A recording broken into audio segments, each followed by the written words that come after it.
ಪ್ರಥಮ ಪಿಯುಸಿ ಇತಿಹಾಸ ವಿಷಯಕ್ಕೆ ಸಂಬಂಧಪಟ್ಟಾಗೆ 2026-27ನೇ ಸಾಲಿನ ವಾರ್ಷಿಕ ಪರೀಕ್ಷೆಗೆ ಬಹುಮುಖ್ಯವಾಗಿ ಅಧ್ಯಾಯ 2 ಮಾನವ ವಿಕಸನದ ಕತೆ ಏನಿದೆ, ಈ ಅಧ್ಯಾಯದಲ್ಲಿ ಬರುವಂತಹ ಎಲ್ಲ ಬಹುಮುಖ್ಯ ಪ್ರಶ್ನೆಗಳು, ಅದಕ್ಕೆ ಉತ್ತರಗಳನ್ನ ಹೇಳ್ತಾ ಇದ್ದೀನಿ.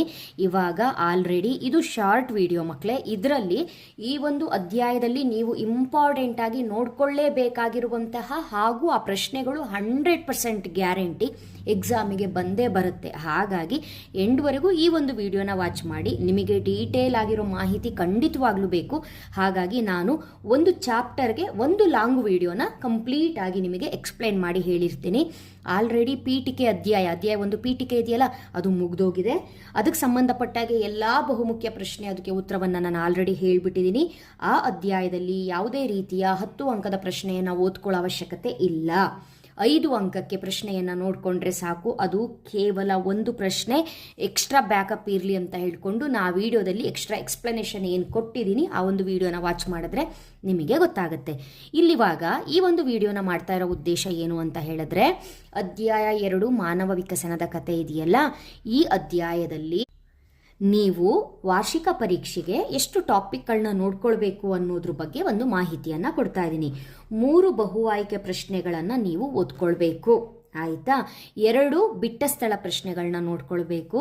ಹಾಗೂ ಈ ಅಧ್ಯಾಯದಲ್ಲಿ ಹೊಂದಿಸಿ ಬರೆಯರಿಗೆ ಏನಾದರೂ ಯಾವುದಾದ್ರೂ ಒಂದು ಟಾಪಿಕ್ ಕೇಳಬಹುದು ಅಂತಿದ್ರೆ ಅದು ಚಾರ್ಲ್ಸ್ ರಾಬರ್ಟ್ ಡಾರ್ವಿನ್ ಅವರು ರಚನೆ ಮಾಡಿರುವಂತಹ ಕೃತಿ ಯಾವುದು ಕೇಳಬಹುದು. ದ ಒರಿಜಿನ್ ಆಫ್ ಸ್ಪೀಶೀಸ್ ಅನ್ನುವಂಥ ಕೃತಿ ಅನ್ನೋದು ನೆನಪಿರಲಿ. ಇದು ಬಿಟ್ಟು 1 ಅಂಕದ 6 ಪ್ರಶ್ನೆಗಳು ಇಲ್ಲಿ ಶೋ ಆಗ್ತಾ ಇದೆಯಲ್ಲ, 1 ಅಂಕದ 6 ಪ್ರಶ್ನೆಗಳು ಈ ಅಧ್ಯಾಯದಲ್ಲಿ ಬಹುಮುಖ್ಯವಾಗಿ ಕೇಳ್ತಾರೆ. ಅದೇ ರೀತಿ 2 ಅಂಕದ 6 ಪ್ರಶ್ನೆಗಳನ್ನ ಕೇಳ್ತಾರೆ, ಆಯಿತಾ. ನೆಕ್ಸ್ಟು ವೆರಿ ಇಂಪಾರ್ಟೆಂಟ್ ಪಾರ್ಟಿಗೆ ಈಗ ನಾವು ಬಂದ್ವಿ. 5 ಮಾರ್ಕ್ಸು 10 ಮಾರ್ಕ್ಸಿನ ಕತೆ ಏನು ಈ ಅಧ್ಯಾಯದಲ್ಲಿ ಅಂತ ನಿಮಗೀಗ ಡೌಟು. ಸೊ ನಾನು ಕೊಡುವಂತಹ ಅಥವಾ ನಾನು ನಿಮಗೆ ಗೈಡ್ ಮಾಡುವಂತಹ ಅಷ್ಟು ಟಾಪಿಕ್ಗಳನ್ನ ನೀವು ಕರೆಕ್ಟಾಗಿ ಆ್ಯಸ್ ಇಟ್ ಈಸ್ ಎಲ್ಲ ಅಧ್ಯಾಯಗಳು ಕರೆಕ್ಟಾಗಿ ಫಾಲೋ ಮಾಡ್ಕೊಂಡು ಹೋಗ್ತೀವಿ.